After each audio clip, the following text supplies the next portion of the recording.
From the national newsroom of the Canadian Press, I'm Brenda Molina-Navidad. NDP leader Jagmeet Singh says he's concerned after a recent spy watchdog report showed a number of MPs have knowingly provided help to foreign governments.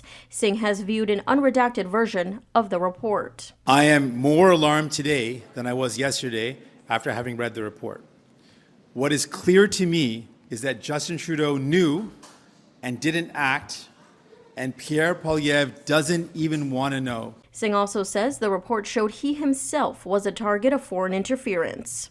Leaders of the G7 countries have agreed to engineer a $50 billion U.S. loan to help Ukraine in its fight against Russia that would use interest earned on profits from Russia's frozen central bank assets as collateral.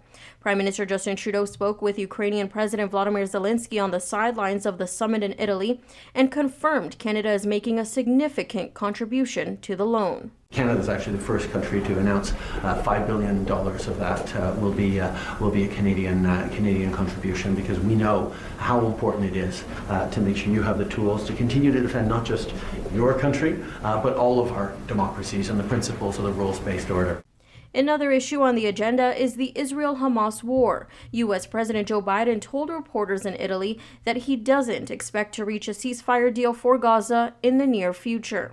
An American-backed proposal with global support has not been fully embraced by Israel or Hamas. Several groups involved in the pro-Palestinian encampment at McGill University in downtown Montreal say the school's latest offer is laughable, as they accuse the school of delaying taking substantive action on divestment and cutting ties with Israeli institutions. Manitoba RCMP say they may never be able to talk to the driver of a bus involved in a crash that killed 17 people a year ago. Superintendent Rob Lawson says the driver continues to suffer health issues. We have to respect the privacy of the driver, but I can say that the results of the accident inflicted some severe medical issues for the driver, and he's not able to provide those answers that we would like. The bus was carrying seniors to a casino when it collided with a semi-trailer as it was crossing the Trans-Canada Highway near Carberry last June.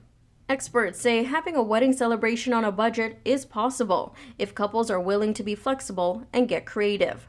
Toronto wedding planner Valerie Crispin says many couples are defining their ideal wedding around what's important to them, such as culture, background, faith, and traditions. Definitely there is an impetus to save money. At the same time, there's an equal impetus for a lot of personalization. I think that people want their wedding to not feel cookie cutter. I think they don't want it to feel like a checklist of all of the things that they may have seen in weddings. Crispin says people can even save money by hosting a daytime wedding. This is the Canadian Press. In sports, it's a pivotal Game 3 in the Stanley Cup Final as the Edmonton Oilers host the Florida Panthers at Rogers Place tonight. The Oilers are down 2-0 in the series. The Ottawa Redblacks open their CFL campaign at home tonight against the Winnipeg Blue Bombers. It's an off day for the Toronto Blue Jays, who open a 3-game series with the Cleveland Guardians tomorrow night at Rogers Centre. Toronto sits 4th in the American League East and is currently 3 games back of a wild card spot. Rafael Nadal is going to skip Wimbledon and instead prepare for the Paris Olympics by entering a clay court tournament in Sweden. The 22-time Grand Slam champion says he just wants to remain on clay.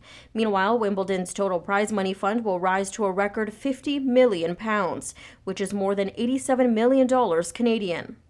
The wait is over for European soccer fans, with Euro 2024 kicking off tomorrow in Germany, with that country's national team taking on Scotland. From the Canadian Press, I'm Brenda Molina-Navidad. Thanks for listening. Don't forget to follow and subscribe. For more of today's top stories, visit thecanadianpressnews.ca.